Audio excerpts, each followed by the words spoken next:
We are telling your followers too.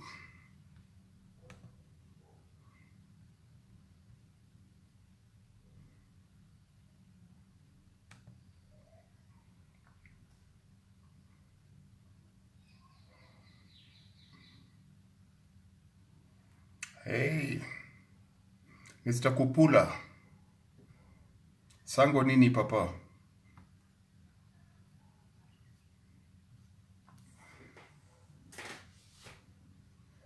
How you doing, Mr. Kupula?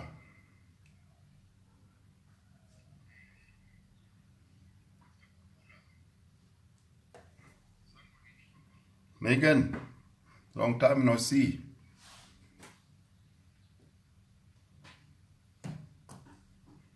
Al, how you doing, my boy? Fizo, how you doing? Are we guys ready for today?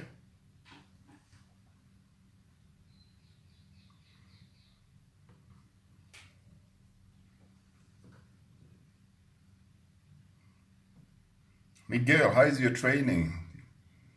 How are you doing there?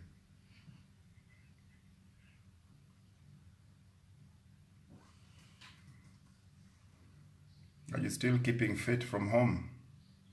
Fizo, you haven't been to gym for almost 3 months. I hope you're training.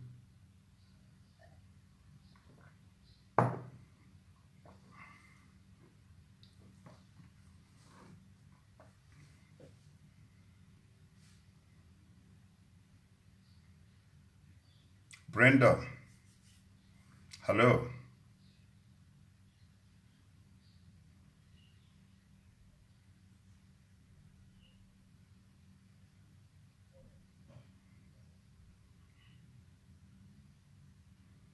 Hey KB, how you doing?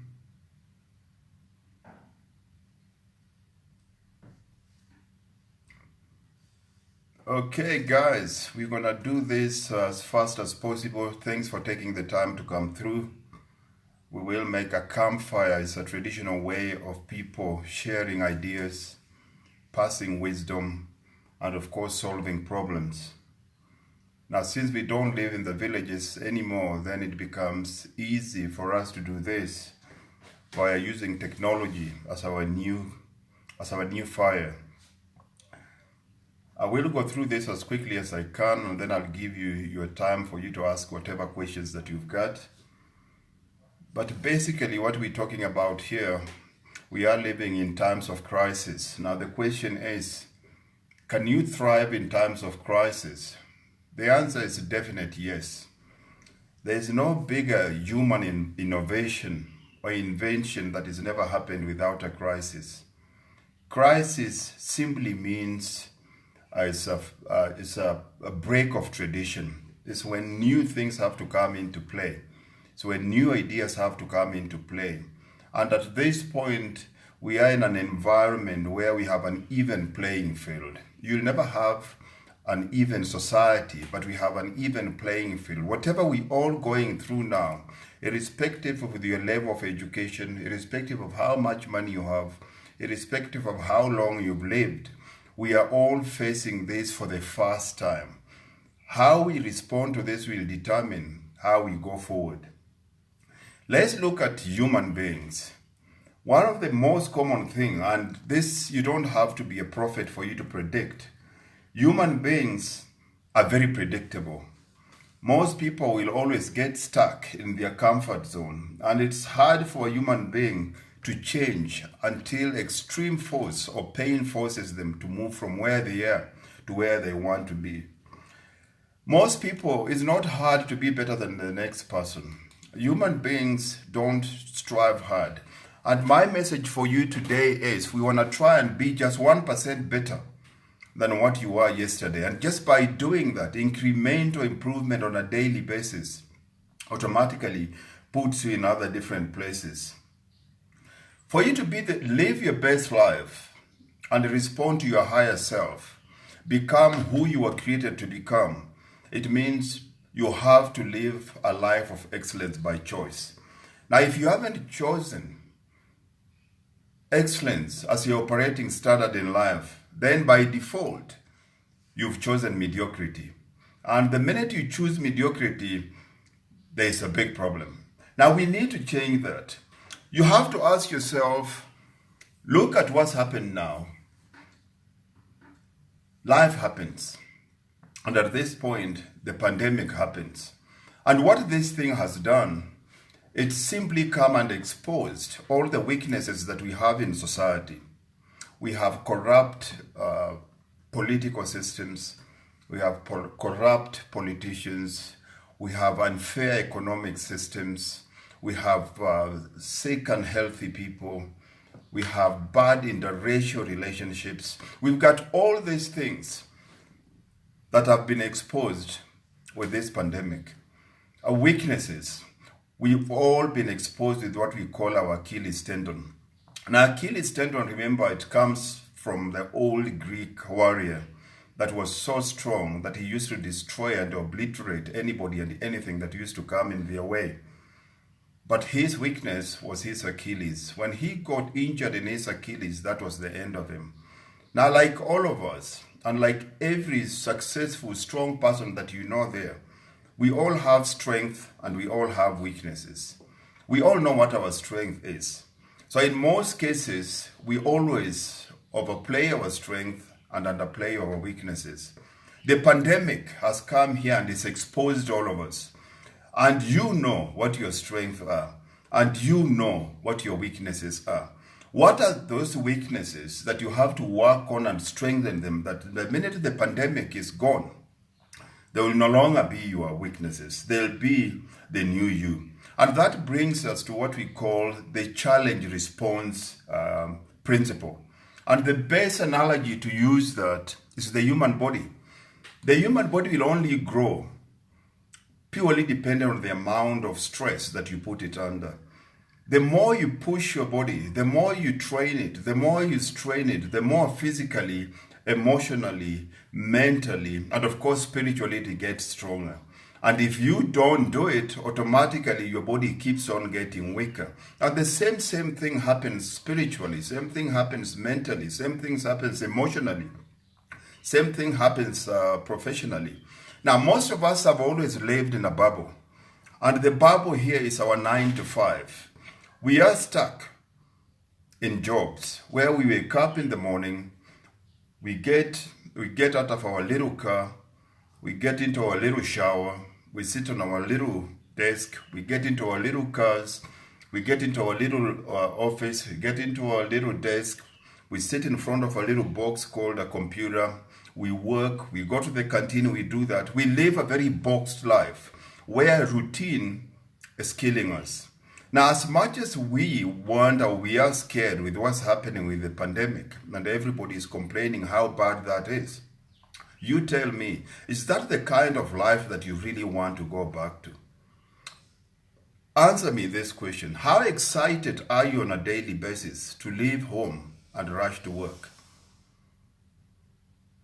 If you're not being paid, and if you did use that money to survive, will you keep on going to the same place you've been going for the last 10 years?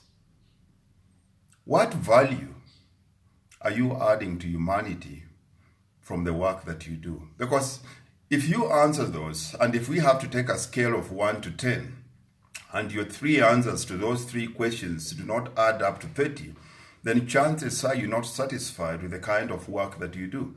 Now, this becomes your reset button. You've been given that opportunity not to go back to the old life that you've always been complaining about. So I need you to do yourself a favor here. And I need you to know that your finest hour is not going to come on a silver platter. Your finest hour will come through sweat. Your finest hour will come through pain. Your finest hour will come through stress. Your finest hour will come being pushed over the edge. Your finest hour will come simply from spending sleepless nights. And that's why we need to be able for us to be able to take this challenge. How do we do this? How do we thrive in times of crisis? We will use very easy analogy. For those people that are Christians, for those people that are spiritual, depending on which scriptures that you read, if you read the Bible, the Old Testament, if you read the Quran, if you somebody that reads the Talmud and all those books, don't forget we all going through the we are going through the same old scripture. Now we have to go back. Typically we have to go back to how God created man.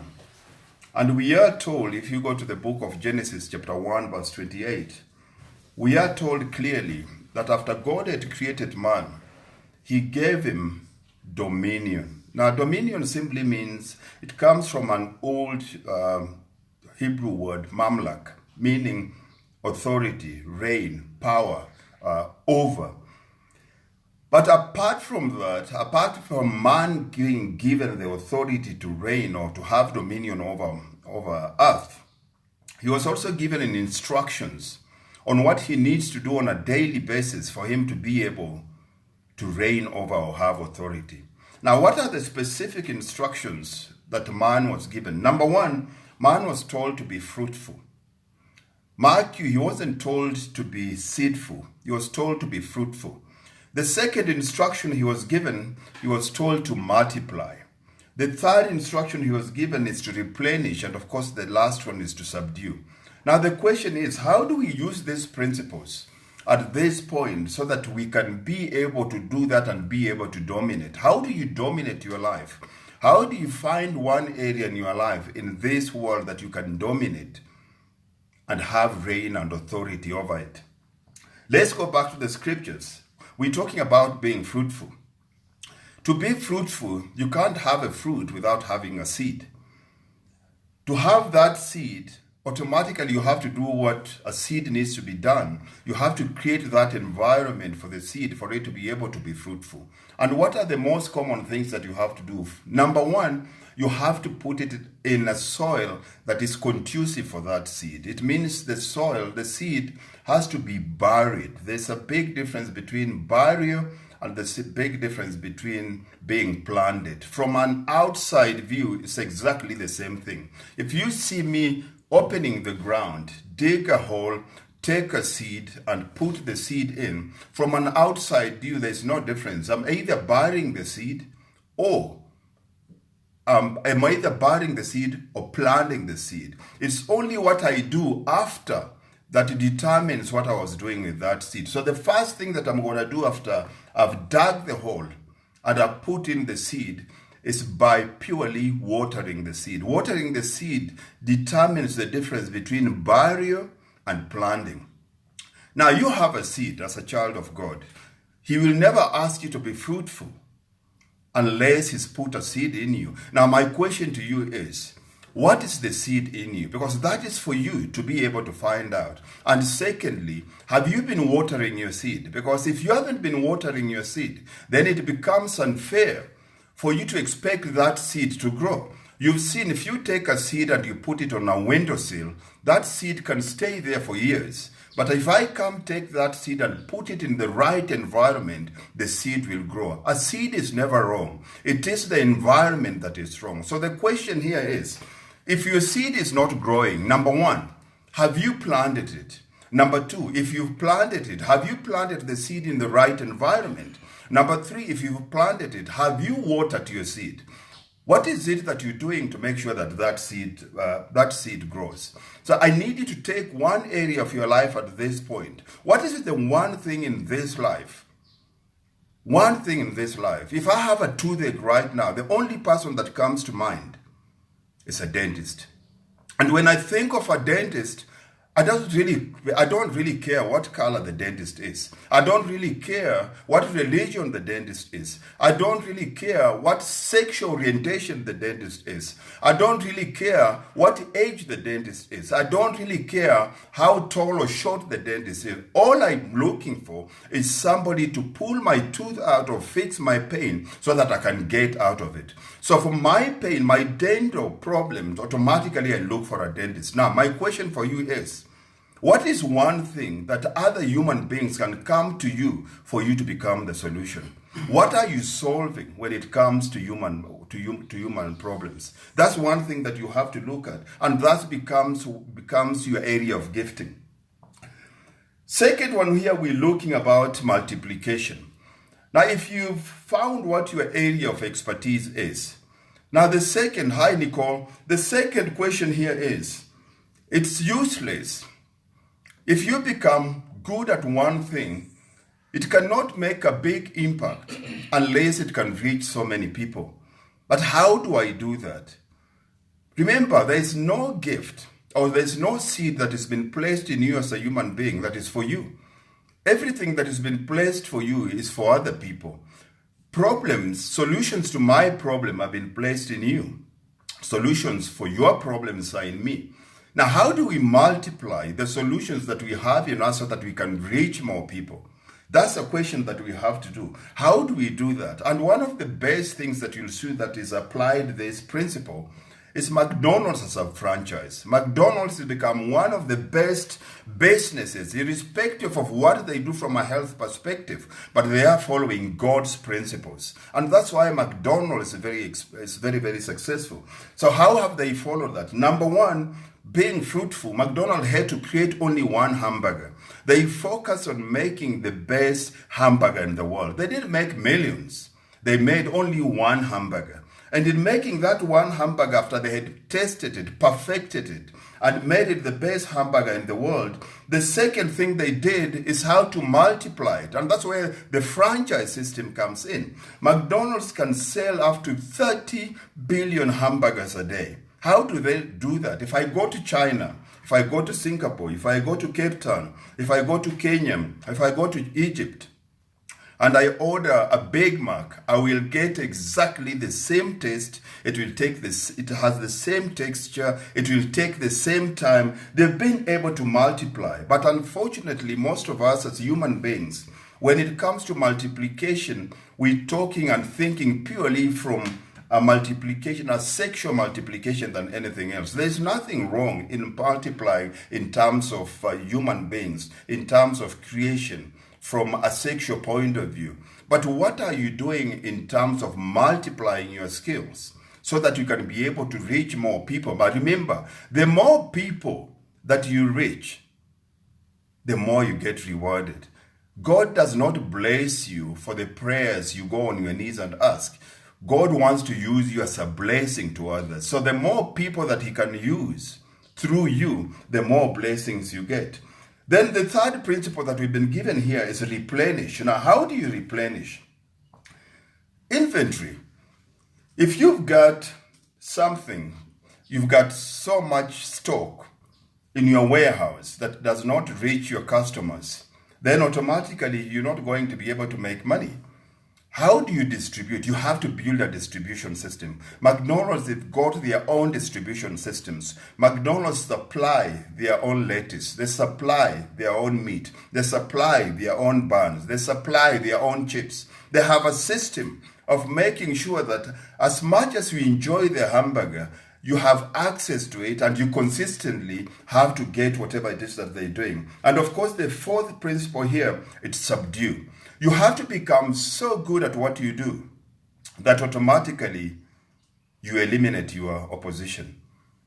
You have to become so good at what you do that you don't really have to worry about whoever is doing exactly the same thing that you do.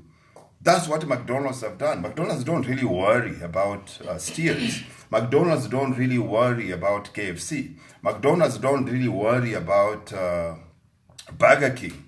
Because they're so comfortable in what they do. They know how good they are in every single thing that they do, that they are able to subdue their customers. Now, those four principles, number one, be fruitful. Number two, multiply. Number three, replenish. Number four, subdue. Now, how do we change you and turn you into this? First thing that you have to do, there are a couple of four things that we all have to do here in terms of you becoming the best version of yourself. Number one, you have to live a deadline-driven life. You have to live a deadline-driven life because the biggest problem with most people is how often do you plan to do things and you've gone the whole year and you put it on your to-do list but you've never done it? Because the minute you have a deadline-driven life, what I call the power of deadlines, you have to understand deadlines speak volumes about you. They speak volumes about your belief system. They speak volumes about your delivery. And they tell people a lot about what you think of yourself when nobody is around. Why do we need deadlines? One, deadlines represent commitment. The minute you say, I'm going to be able to do this in 3 weeks, that's already commitment you've made. You've not only made commitment to yourself, but you've made commitment to those people around you, the people that you serve as customers, and the people that you work for as a company. Commitment becomes one of those things that you have to bring in. The second thing here is the minute you live a deadline-driven life, it enforces accountability. A life without accountability is dangerous.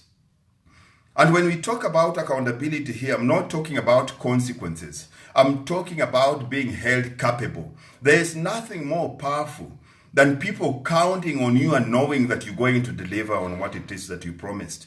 Because if you look at most of the things and the way our country runs now and the problems most of us go through is simply because most people are not accountable. We live in a country where accountability has become one of those things that everybody tries to outsource.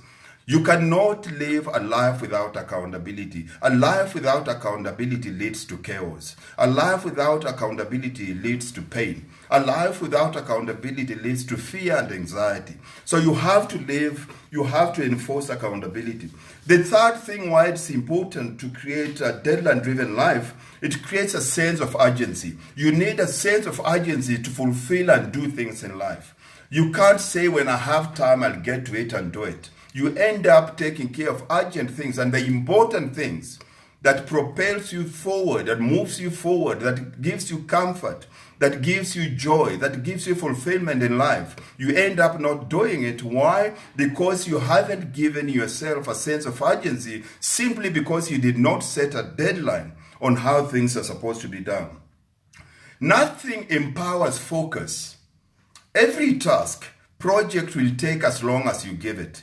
It will take 3 weeks. It will take 3 months. It will take 6 months. If you decide that I'm going to be able to lose weight in the next 6 weeks, that already is determined what actions you're going to take. It will determine what foods you take. It will determine how many times you go to gym. It will determine how many times, what time you go to bed. It will determine how you do your shopping. It will determine who your friends are. It empowers that and makes it easier in terms of focus. Without focus, you cannot achieve anything. In this world, we live in a corporate environment where you can only be judged by your results. And your results cannot come if you lack focus. And of course, it does prioritize activities. There's so many things to do. Most of us have to-do list. But I think it's a time when you have to come out with a not to-do list. Most of the things on your to-do list are useless things. There is no need for you to trying to put off fire in the backyard of your neighbor while your own front lawn is on fire. So we have to have a not to-do list. A lot of the things that we waste a lot of our times on. The second thing that I need you to be able to do here is discipline your behavior. Most of us lack discipline.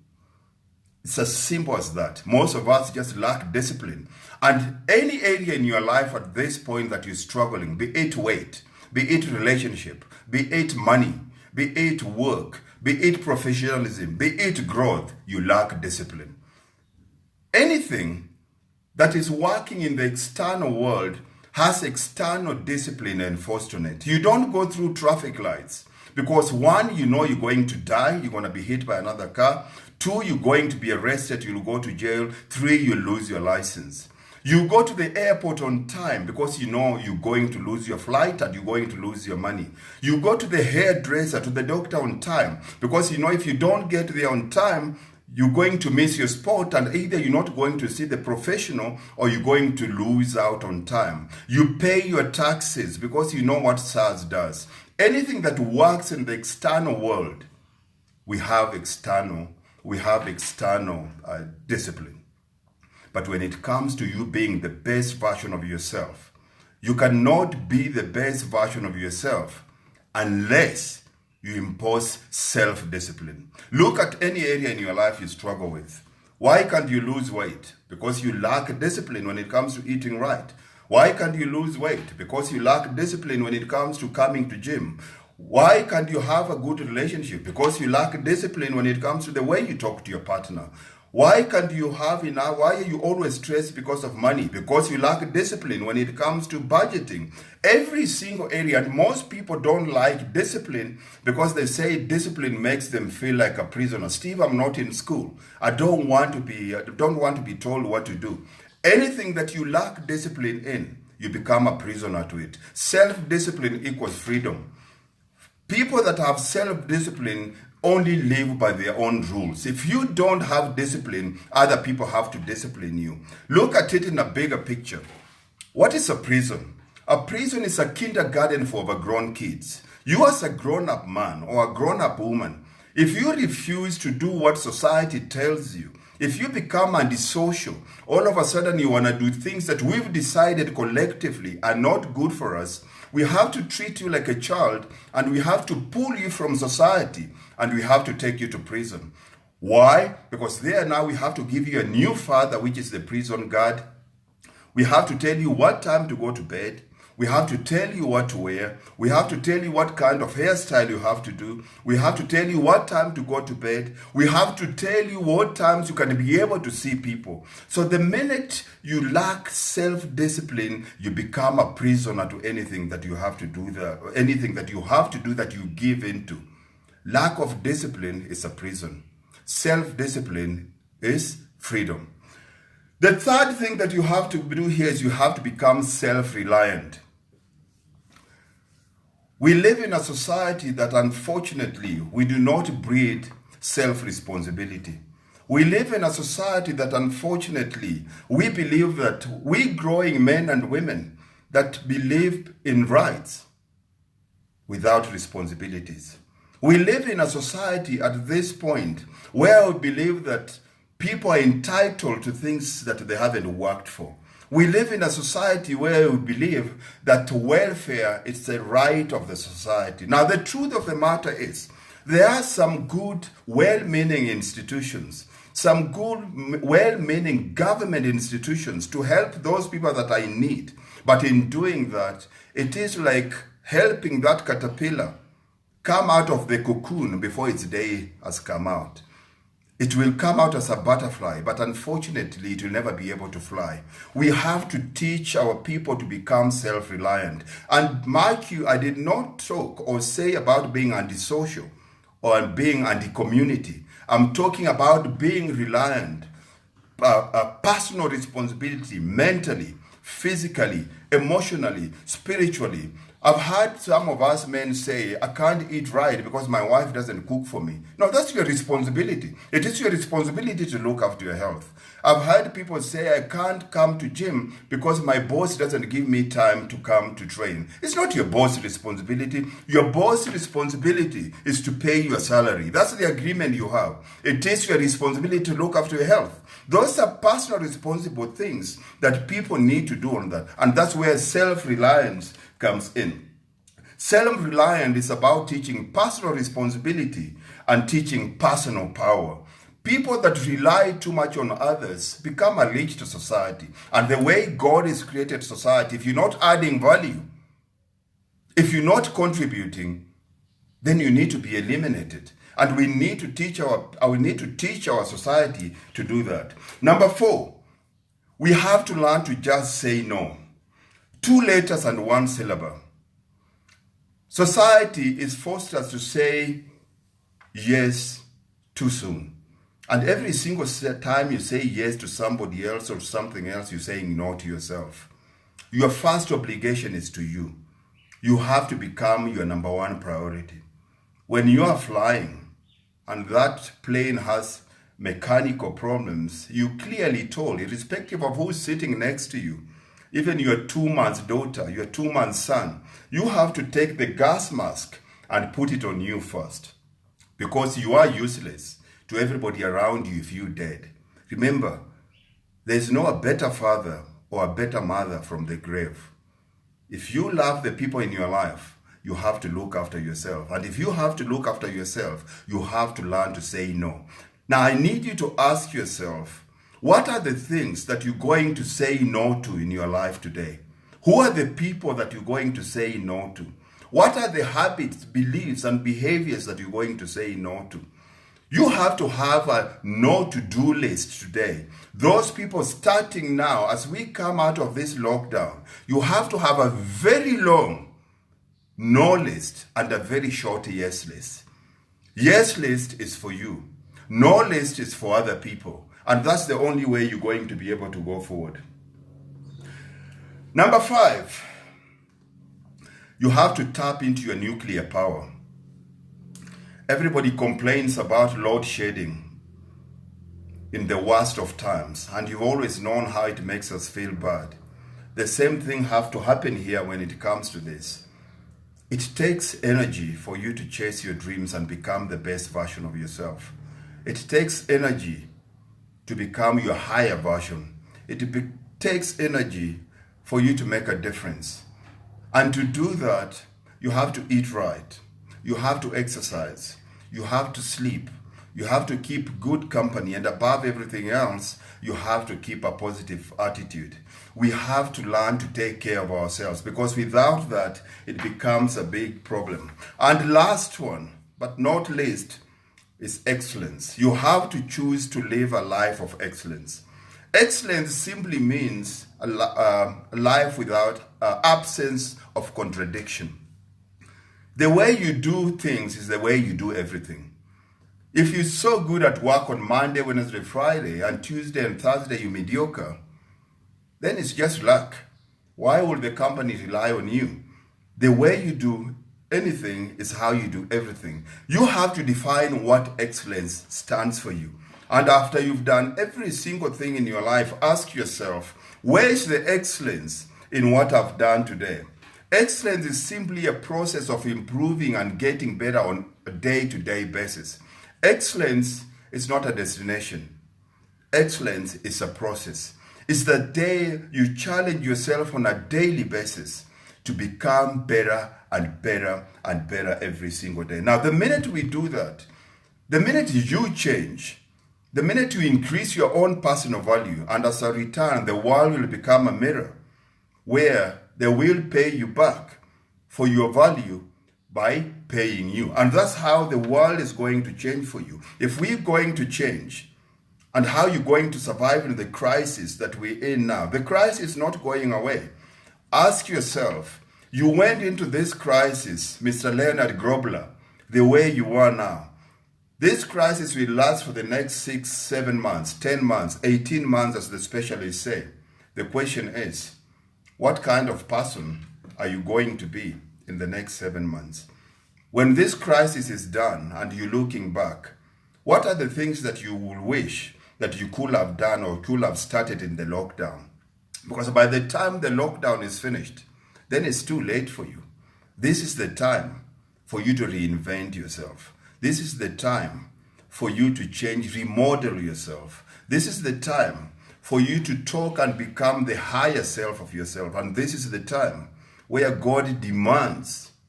God does not demand you to be perfect, but God demands you to be great. This is the time. I'm asking you, if you want more out of life, then you have to demand more out of yourself. If you have any more questions, thank you very much. People from each platform, if you've got questions, I'll take 2 questions each. If not, thank you very much. God bless you. Keep on being a blessing to others out there. Au revoir. If you've got questions, I'll take 2 questions from each side.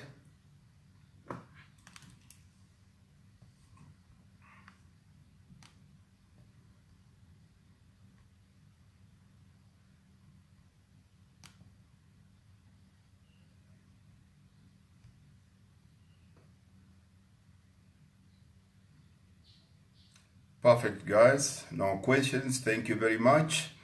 Have a lovely, lovely, lovely weekend. Bye-bye. God bless.